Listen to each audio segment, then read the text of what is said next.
The attic had always been off-limits. Not because it was locked, or because anyone had explicitly forbidden it. It was simply understood, like certain topics at the dinner table or certain memories that hovered at the edge of conversation but never quite landed. The attic belonged to dust and silence. To old trunks and forgotten winters. And to reflections no one talked about. Ethan discovered it on a rainy Saturday afternoon when the rest of the house felt unbearably small. His mother had gone to work. His father was away for the weekend on another business trip. The quiet pressed against Ethan's ears like cotton. He paced the hallway, scrolling mindlessly through his phone, trying to shake the restless hum inside his chest. That was when he noticed it, the thin string dangling from the ceiling at the end of the corridor. The attic door. He had passed it thousands of times, but something about the gray light filtering through the hallway window made it look different. Inviting. Or daring. Before he could talk himself out of it, he pulled the string. The ladder unfolded with a creak, dust spiraling down like tiny ghosts disturbed from their slumber. Ethan hesitated. Then he climbed. The attic smelled like old paper and cedar wood. Sunlight leaked through a small circular window, catching in suspended particles of dust. The room wasn't large, but it felt endless in its stillness. There were boxes labeled in his mother's careful handwriting, winter clothes, old school papers, photo albums. And one trunk. Unlabeled. It sat near the window, darker than the rest, its brass latch slightly tarnished. Ethan wasn't sure why he felt drawn to it. Maybe it was the way it seemed less forgotten than the others. Or maybe it was the quiet pulse in his chest, urging him forward. He knelt and brushed off the dust. The latch clicked open. Inside were clothes. But not just any clothes. Silk blouses in soft pastels. A deep emerald dress folded carefully in tissue paper. A pair of heels wrapped separately, as though someone had once taken care to preserve them. Ethan's breath caught. They weren't his mother's style. She preferred practical cuts and neutral tones. These pieces were bold. Expressive. Alive. His fingers hovered over the emerald fabric before finally touching it. It was softer than he expected. He swallowed. He didn't know what he was doing. He told himself he was just curious. Just looking. But his hands betrayed him. He lifted the dress from the trunk and held it up against himself. The fabric shimmered faintly in the filtered light. A strange warmth spread through him, not embarrassment, not exactly. Not fear. Recognition. The attic was silent. The house below remained empty. Slowly, heart pounding, Ethan stood and pulled his hoodie over his head. His movements felt mechanical, distant, like he was watching himself from somewhere above. He didn't allow himself to think too much. He stepped into the dress. It fit. Not perfectly, but close enough that his breath hitched in surprise. He turned toward the circular mirror propped against a stack of boxes. He hadn't noticed it before. For a moment, he couldn't move. The person staring back at him was unfamiliar. But not wrong. The emerald fabric fell along his frame in a way that softened him. His shoulders didn't look as broad. His posture shifted without him realizing, spine straighter, chin slightly lifted. He took a tentative step forward. The reflection followed. Ethan reached up, brushing his hair back differently, imagining it longer. Softer. He tilted his head, studying the curve of his cheek, the line of his jaw. His heart pounded louder. He didn't look ridiculous. He didn't look like he was pretending. He looked possible. A name drifted through his mind uninvited. Elia. He blinked. Where had that come from? He tried it silently. Elia. The attic seemed to exhale with him. He wasn't smiling, but something inside him had loosened for the first time in years. The tightness he'd carried, the quiet discomfort he could never quite name, shifted into something fragile but bright. He stepped closer to the mirror. Elia, he whispered. The sound of it made his stomach flip. It felt dangerous. And right. A floorboard creaked downstairs. Ethan froze. His mother wasn't due back for hours. Another sound. The faint click of the front door closing. Panic shot through him. He scrambled, fumbling with the zipper at his back. His hands shook. The attic felt smaller now, the air thinner. Footsteps echoed faintly through the hallway below. Ethan, his mother called. His pulse thundered in his ears. I'm upstairs, he shouted, voice cracking. Technically not a lie. He yanked the dress off and stuffed it back into the trunk, nearly catching the delicate fabric in the latch. He winced and adjusted it quickly, smoothing it as best he could. Why is the attic open? She called again, closer now. His stomach dropped. He hadn't pulled the ladder back up. I was just looking for old photo albums, he blurted. Silence. Then the slow, deliberate sound of footsteps approaching the hallway. Ethan shoved his hoodie back on and wiped his palms on his jeans. He glanced once more at the mirror. For a split second, just a flicker, he could swear he saw her standing there instead.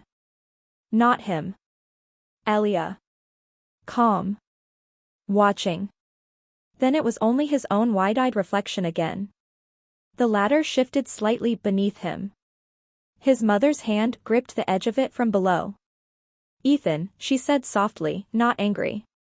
Not exactly. What are you doing up there? He looked down at her. Her expression was unreadable. Had she seen the trunk open? The disturbed dust? The faint shimmer of emerald silk not fully hidden beneath the lid? His throat went dry. I was just curious, he said carefully. She held his gaze longer than usual. Then, slowly, she climbed up. Each step felt like a countdown. When she reached the top, her eyes scanned the attic. They paused, briefly, on the trunk. Ethan's pulse roared in his ears. She walked past him. Knelt. And rested her hand on the trunk's lid. For a moment, neither of them spoke. I was wondering, she said quietly, when you would find this. Ethan's world tilted. She opened the trunk fully this time. Carefully. Reverently. These, she said, touching the emerald fabric, belong to someone very important. His mouth felt numb. Who, he managed. She looked at him, not surprised. Not ashamed. But something else. Something like fear. They belonged to your father. The words shattered the silence like glass. Ethan's mind reeled. My dad. She nodded slowly. Before you were born. Before he decided certain parts of himself were too complicated. The attic seemed to spin. Ethan thought of the business trips. The distance. The unspoken tension that always lingered at home. You knew? He asked, barely breathing. She gave a sad smile. I've always known. 1,000 questions crowded his throat. But before he could ask any of them, a car door slammed outside. Both of them froze. His mother's eyes widened. That's not supposed to be, she started. The front door opened downstairs. Heavy footsteps entered the house. Ethan felt the blood drain from his face. His father's voice echoed through the hallway. I forgot my laptop, he called. Silence fell over the attic like a held breath. The trunk lay open between them. The emerald dress visible. The ladder still down. Footsteps moved closer. And then. They stopped directly beneath the attic opening. A shadow fell across the ceiling. Why? His father's voice asked slowly, is the attic open? Ethan's heart pounded so loudly he was sure it could be heard from below. His mother closed the trunk, but not fast enough to hide the glint of emerald silk. The ladder creaked as a hand gripped its side. And then it began to rise. The ladder groaned under his father's weight. Each step upward felt like the ticking of a clock Ethan couldn't stop. His mother stood slowly, positioning herself, not quite blocking the trunk, but close enough to make it clear that something was being guarded. Ethan couldn't breathe. The attic opening darkened as his father's head appeared. For a brief second, surprise flickered across his face. Then he saw the trunk. Then Ethan. Then the emerald silk peeking from beneath the lid. And everything changed. His father climbed the rest of the way up in silence. The air felt tight, electric. Ethan had never seen that expression before, not anger exactly. Not shame. Something deeper. Something exposed. You opened it, his father said quietly. It wasn't a question. Ethan swallowed. I didn't know it was yours. A pause. His father's eyes moved to his mother. You told him? No, she replied gently. He found it. Silence stretched between them like thin glass. Ethan expected shouting. Accusations. Something loud. Instead, his father knelt beside the trunk. His hand hovered over the emerald dress. For a moment, he didn't touch it. I thought I packed these away well enough, he murmured. His voice sounded different, less controlled, less distant than usual. Why? Ethan asked before he could stop himself. Two pairs of eyes turned toward him. Why did you hide it? He clarified, his voice trembling. Why did you stop? His father looked at him for a long time. You're too young to understand, he said finally. Something inside Ethan snapped. Then help me understand. The words came out sharper than he intended. The attic held its breath. His father's jaw tightened. This isn't a phase. It's not dress-up. It complicates things. It hurts people. Does it? Ethan shot back. Or does hiding it hurt more? His mother inhaled softly. His father stood abruptly, running a hand through his hair. You don't know what it cost, he said, his voice rougher now. You don't know what it's like to feel like you're living two lives. Ethan's heart pounded. I think I do. The words slipped out before he could pull them back. Silence. Heavy. Dangerous. His father's eyes narrowed slightly, and not in anger, but in recognition. What does that mean? He asked. Ethan hesitated. His mother watched him carefully. The mirror by the boxes caught his attention again. For the briefest moment, he thought he saw her standing there. Elia. Not frightened. Waiting. I tried it on, Ethan whispered. The confession echoed in the attic. His father didn't react immediately. You, what? The dress, Ethan said, forcing the words out. The green one. A long pause. And? Ethan's throat tightened. And I didn't feel stupid. The vulnerability in that sentence cracked something open in the room. His father turned away slightly, his shoulders stiff. His mother stepped closer to Ethan, though she didn't touch him. You don't understand what that road looks like, his father said quietly. Then show me, Ethan replied. The challenge wasn't aggressive. It was pleading. The silence that followed wasn't hostile. It was fragile. His father looked at the trunk again. Then, slowly, he knelt. He lifted the emerald dress fully from the trunk this time, letting the fabric spill over his hands. It shimmered in the filtered attic light. I used to have a name, he said softly. Ethan's heart skipped. What was it? He asked. Another pause. His father's lips parted, but before he could answer, a loud knock echoed from downstairs. All three of them flinched. Another knock. Firmer. His father stiffened. We're not expecting anyone. His mother frowned.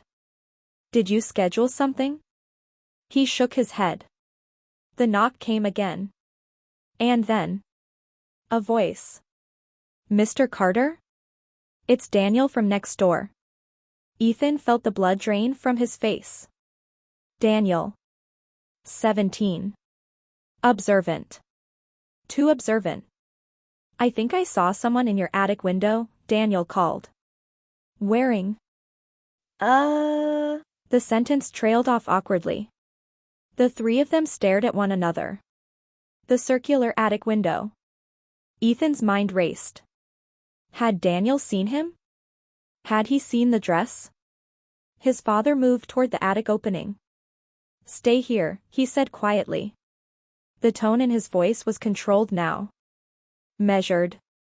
But something stormed behind his eyes. He climbed down the ladder. They heard the front door open. Muffled conversation floated up through the house. Daniel's voice, uncertain. His father's voice, calm. Almost too calm. Ethan's hands trembled. What if he saw, he whispered. His mother looked toward the attic window. If he did, she said gently, then maybe the world didn't end. Ethan gave a shaky laugh that didn't quite land. Below, the conversation grew quieter. Then footsteps. Returning. The ladder shifted again. His father reappeared, expression unreadable. Well? Ethan asked. He said he must have imagined it, his father replied evenly.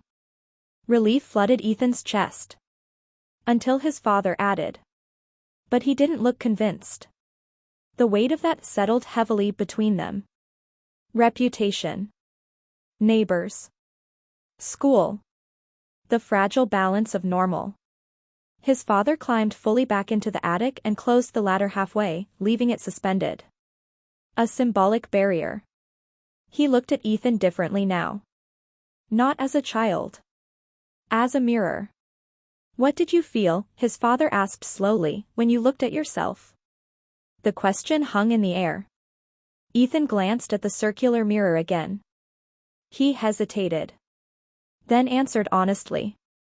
Like I wasn't pretending anymore. His father closed his eyes briefly. Pain flickered across his face. When he opened them again, they were softer. Her name, he said quietly, was Elena. The attic seemed to exhale. Elena. Ethan felt the syllables settle into him like something ancient and familiar. She wasn't a costume, his father continued. She was peace. But peace comes with a price. What price? Ethan asked. His father looked toward the attic window. Toward the world outside. Exposure. As if summoned by the word. A phone buzzed downstairs. Then another. And another. Rapid. Consecutive. His mother frowned. That's a lot. Ethan's stomach twisted. His father moved toward the ladder again, descending quickly this time. A few seconds later, his voice echoed upward.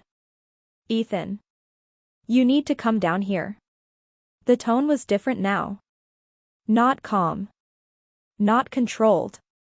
Ethan climbed down, his legs weak. His mother followed. The living room television was on. Daniel stood there, phone in hand. Pale. I didn't post it, Daniel stammered. Ethan's eyes moved to the screen. A blurry photo filled it. The attic window. A figure in emerald green. Face partially visible. Recognizable. His breath left his body. The image had already been shared. The notification count climbed in real time. Comments. Speculation. Laughter emojis. The caption read. Yo, isn't this Ethan Carter? Ethan felt the room tilt. His father's reflection appeared in the darkened corner of the TV screen. And for the first time. He didn't look afraid. He looked furious. The screen refreshed. More shares. More comments. The front door suddenly rattled as someone outside tried to peer through the window. Voices gathered on the sidewalk. Whispers. Phones raised. The world had seen. And it wasn't looking away. His father slowly reached for the remote and muted the television. Silence fell again. Heavy. Inevitable. He turned to Ethan. They're going to come back, he said quietly. They always do.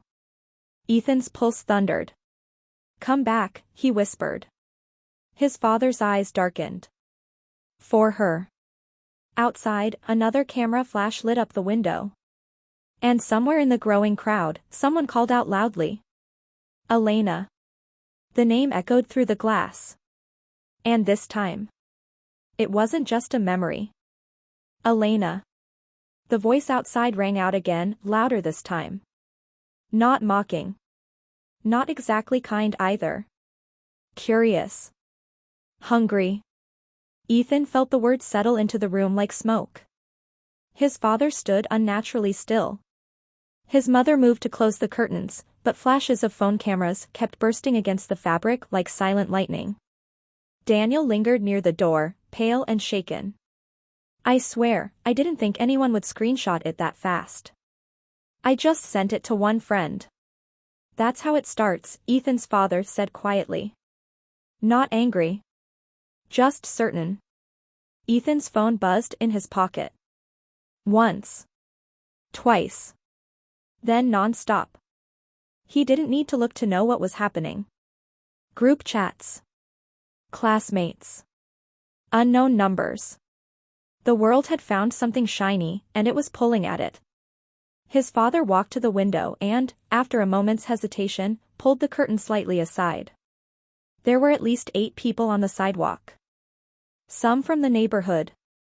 Some Ethan recognized from school.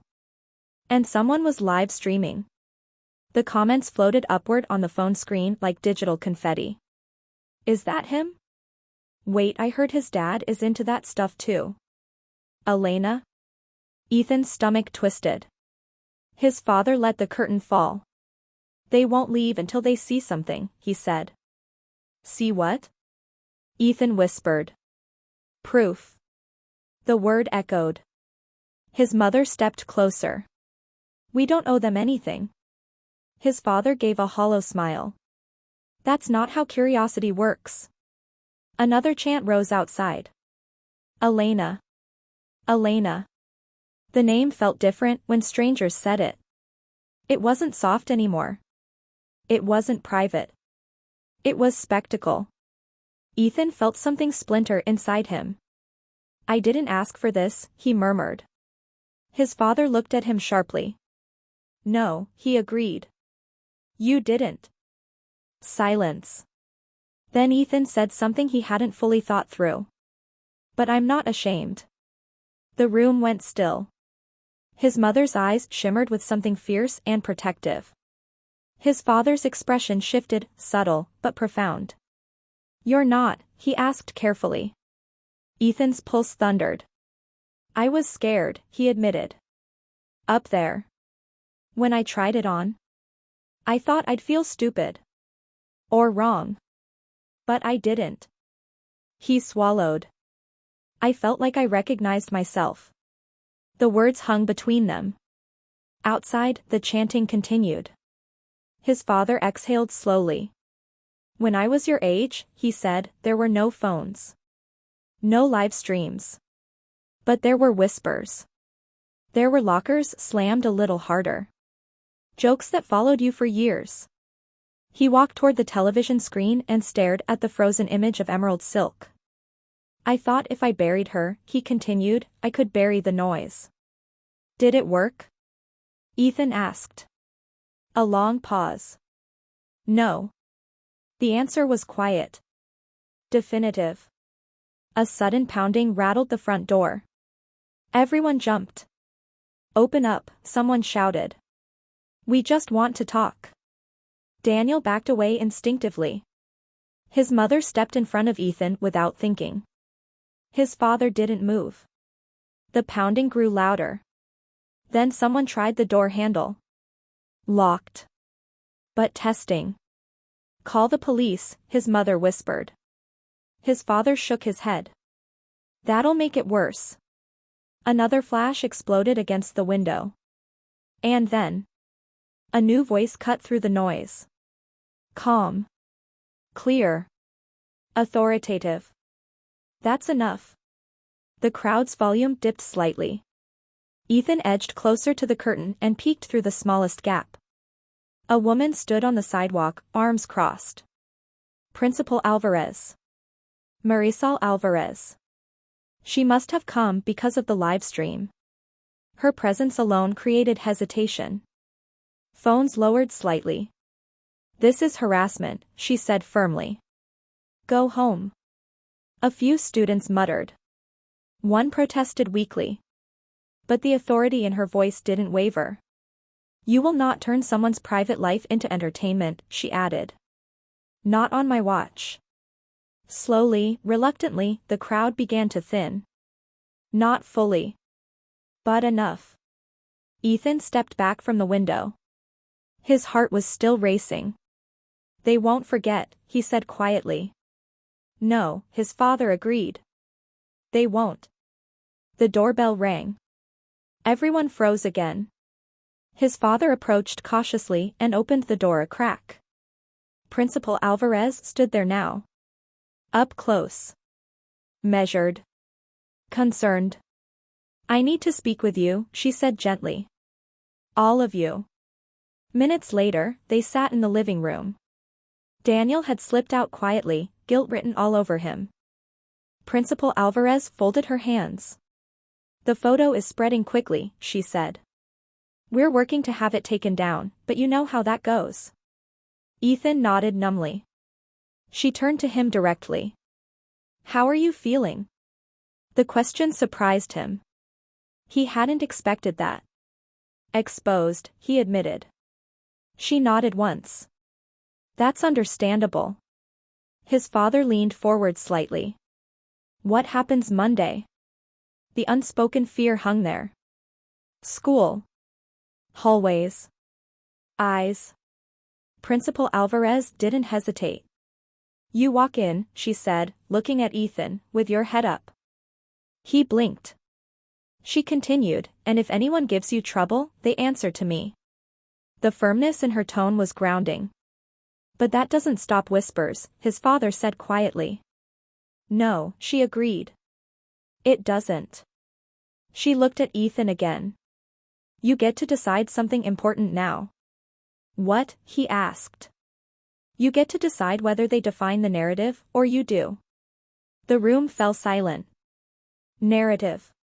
Control. Choice. The words felt heavy. Principal Alvarez stood. "I suggest you think carefully about what you want to say, if anything. Silence is powerful. But so is owning your reflection." Reflection. The word echoed. She left soon after. The house felt quieter, but not safe. Later that night, Ethan lay awake in bed. His phone had finally gone silent. The photo was everywhere. Some comments cruel. Some confused. A few surprisingly supportive. One message stood out. Unknown number. "If that's you, you looked happy." No name. No emoji. Just that. Ethan stared at it for a long time. Happy. Was he? He thought of the attic. The emerald fabric. The name Elia. And Elena. He slipped out of bed. Quietly. The house was dark. His parents' bedroom door was slightly ajar. He climbed the attic ladder again. This time, no one stopped him. The trunk waited. He opened it slowly. Touched the dress again. But this time. He didn't rush. He didn't hide. He stepped into it carefully. Adjusted it properly. Walked to the circular mirror. His reflection stared back. Not perfect. Not polished. But steady. Elia, he whispered again. The name felt stronger now. Not stolen. Chosen. Downstairs, he heard a soft creak. Footsteps. He didn't turn immediately. He already knew. His father stood at the top of the ladder. Watching. Not angry. Not ashamed. Just seeing. For a long moment, neither of them spoke. Then his father stepped fully into the attic. Walked beside him. And looked into the mirror too. Their reflections stood side by side. Emerald silk. Bare shoulders. Shared eyes. After a long silence, his father said quietly, "I don't want you to bury her." Ethan's breath caught. "But," his father continued, "if you walk this path, it won't be halfway." Ethan nodded slowly. "I know." Another pause. Then, from downstairs, a notification sound echoed again. Loud. Sharp. Insistent. His father's phone this time. He pulled it from his pocket. His face drained of color. "What is it?" Ethan asked. His father turned the screen toward him. A new post. Clearer image. Not from the attic window. From years ago. A stage. Bright lights. A younger version of his father. In the same emerald dress. The caption read, "Like father, like, what exactly?" And beneath it, a tagged location. Tomorrow night. Open mic event. At the local community theater. The post ended with one final line. "Come see the sequel." Ethan felt the air leave his lungs. This wasn't just exposure anymore. It was a challenge. A stage. A trap. Or an invitation. His father's hand tightened around the phone. And for the first time in years, he didn't look like he wanted to run. The community theater had always looked smaller in daylight. By night, it felt like something else entirely. Alive. Waiting. A modest brick building with a flickering marquee that read, "Open mic night, 8 p.m. Ethan stood across the street, hands trembling inside the sleeves of his jacket. The air buzzed with anticipation, not just from the crowd gathering outside, but from the echo of the post that had spread like wildfire. Come see the sequel. Beside him, his father stood straighter than usual. Not rigid. Grounded. His mother hovered close, protective but silent. "You don't have to do this," she said gently. His father gave a faint smile. "Maybe I do." Ethan looked at him. "Is this how it happened before?" His father exhaled slowly. "Not exactly. But similar enough. Years ago, it had been whispers and grainy camcorder footage. Tonight, it would be live streams and hashtags." The door to the theater opened. A small cluster of students entered, glancing back at Ethan with curiosity that wasn't entirely cruel. Principal Alvarez stood near the entrance, watchful. She met Ethan's eyes and gave a small nod. A silent question. "Are you ready?" He wasn't sure. But he nodded back anyway. Inside, the theater smelled like old wood and stage dust. Red velvet seats. A single microphone under warm overhead lights. It didn't look like a battlefield. But it felt like one. The seats filled quickly. Students. Neighbors. Strangers drawn by the viral post. Phones already raised. His father checked his own phone again. The original post had over 10,000 views. The older stage photo, him in emerald, was circulating even faster. The caption stung. "Like father, like, what exactly?" "What exactly?" Ethan murmured under his breath. His father glanced at him. "What?" Ethan shook his head. "Nothing." But it wasn't nothing. It was the question. The one everyone wanted answered. The host of Open Mic Night, a college student with nervous energy, stepped onto the stage. "All right everyone, welcome." Scattered claps. The atmosphere was tense. Expectant. The host cleared his throat. "We've got a full list tonight, so let's try to keep it respectful." A few snickers.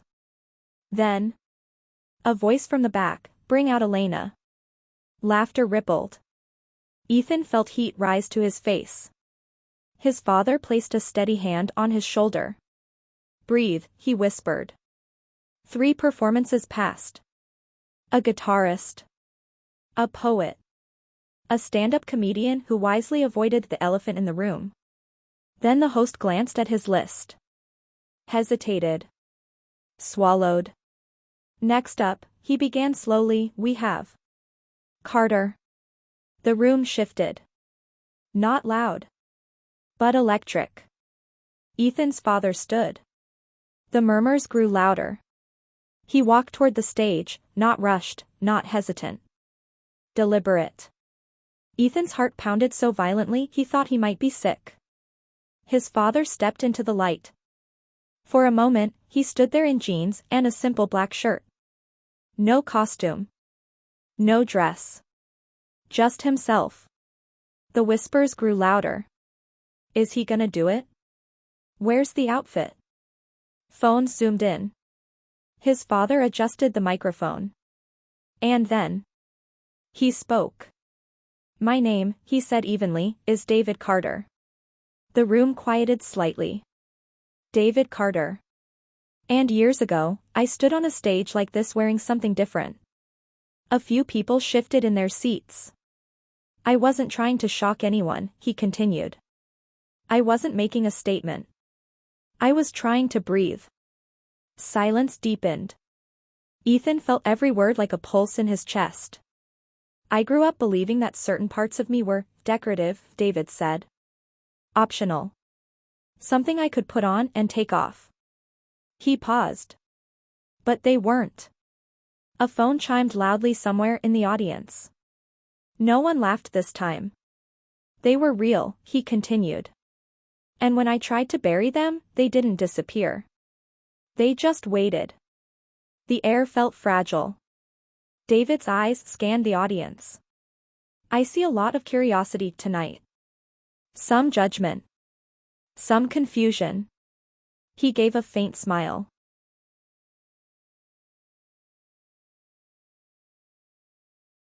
The knock came again. 3 slow, deliberate strikes. Not impatient. Not hesitant. Certain. Ethan and David stood frozen in the attic, the emerald dress resting between them like a question waiting to be answered. "Stay here," David said quietly. Ethan shook his head immediately. "No." Their eyes met in the mirror. This time, David didn't argue. They climbed down the ladder together. Each step felt heavier than the last. The house was silent except for the echo of the knock that still seemed to vibrate through the walls. Ethan's mother stood near the hallway, tense but composed. "Someone's here for you," she said to David softly. David nodded. He walked to the door. For a moment, he simply stared at it. Years seemed to pass across his face in seconds. Then he opened it. Standing on the porch was a man in his late 50s. Well-dressed. Calm. The kind of calm that felt rehearsed. Ethan had never seen him before. But David clearly had. The color drained from his father's face. "Hello, David," the man said evenly. "Victor Hale." The name surfaced in David's memory like something long buried. Victor Hale. The theater director who had discovered Elena. And the man who had ended her. "I wondered how long it would take," Victor continued, glancing briefly past David toward the house. His eyes landed on Ethan. Sharp. Evaluating. "So," Victor said thoughtfully, "this must be the sequel." David stepped forward slightly, blocking the doorway. "You shouldn't be here." Victor smiled faintly. "After tonight's performance? I'd say I'm exactly where I'm supposed to be." Ethan felt anger rise in his chest. "You threatened him," Ethan said suddenly. Victor tilted his head. "Threatened is such a dramatic word." David's voice hardened. "You told me if I ever appeared as Elena again, you'd make sure I lost my career, my family, everything." Victor didn't deny it. "You were on the verge of becoming a spectacle," he said calmly. "I saved you from that." "You erased me," David replied. Victor's eyes flicked toward Ethan again. And yet the reflection returned. The air felt tight. Like something fragile was about to shatter. You posted the old photo, Ethan said. Victor smiled slightly. Of course. Why? Ethan demanded. Victor's gaze moved between father and son. Because stories unfinished have a way of rotting, he said. I simply gave yours an ending. David laughed quietly, but there was no humor in it. You think this is the ending? Victor shrugged. Public curiosity fades. Embarrassment lingers. Ethan stepped forward beside his father. What if we're not embarrassed? Victor studied him carefully. You will be. The certainty in his voice was chilling. Ethan felt something shift inside him then. All night, everyone had tried to define the moment. A scandal. A performance. A humiliation. But standing there, face to face with the man who had buried Elena years ago, Ethan realized something simple. Reflections only hurt people who refuse to look. He turned and walked back toward the stairs. Ethan, his mother called softly. Wait here, he said. He climbed back to the attic one last time. The emerald dress still lay across the trunk. Waiting. He picked it up. Not trembling this time. Certain. Downstairs, Victor was still speaking calmly. You'll thank me eventually, he was saying. People like simplicity. They don't like confusion. David's jaw tightened. That's your mistake, Ethan said. They both turned. Ethan stepped into the room. Wearing emerald. The dress wasn't perfect on him. The zipper slightly misaligned. The fabric not tailored for his frame. But it didn't matter. Because he wasn't hiding. Victor's composure cracked for the first time. You see, he said quickly to David. This is exactly what I warned you about. David didn't respond. He was staring at Ethan. Not with fear. Not with regret. With pride. Ethan walked calmly to the doorway and stood beside his father. You think this ends with embarrassment, Ethan said. Victor scoffed. It always does. Ethan shook his head. No. He gestured toward the quiet neighborhood street, where a few curious neighbors still lingered from earlier. Phones already appearing again. Embarrassment happens when someone feels like they're doing something wrong, Ethan continued. He lifted his chin slightly. But I'm not. Victor stared at him. Speechless. For once. David stepped forward beside his son. You asked for a sequel, he said quietly. Victor's jaw tightened. Well, David continued, here it is. He turned to Ethan. And something unexpected happened. David reached for the trunk they had carried down earlier. Inside it were other pieces. Scarves. A pair of heels. A silk blouse. He picked up the blouse. Looked at it. Then at Ethan. Then at Victor. And finally. At the mirror hanging in the hallway. Without another word, David slipped the blouse over his shirt. Not hiding. Not performing. Just reclaiming. Victor's face went pale. This is a mistake, he muttered. David met his eyes calmly. No. For the first time, David said, it's a choice.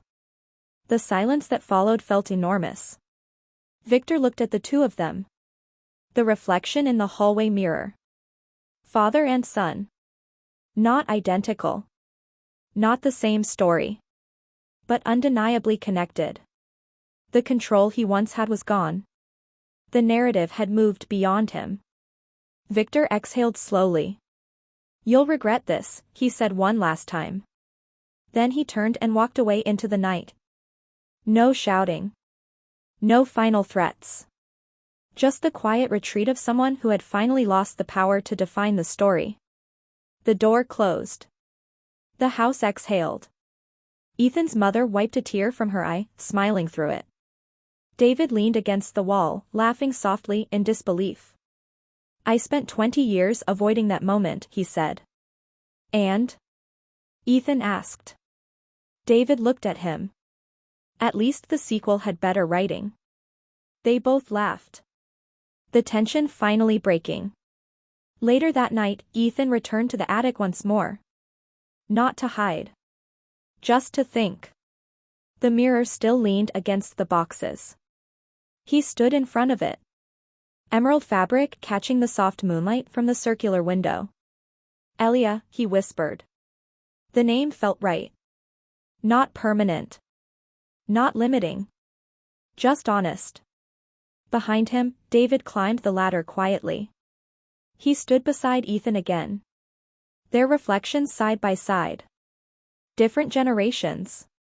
Different journeys. But neither hiding anymore.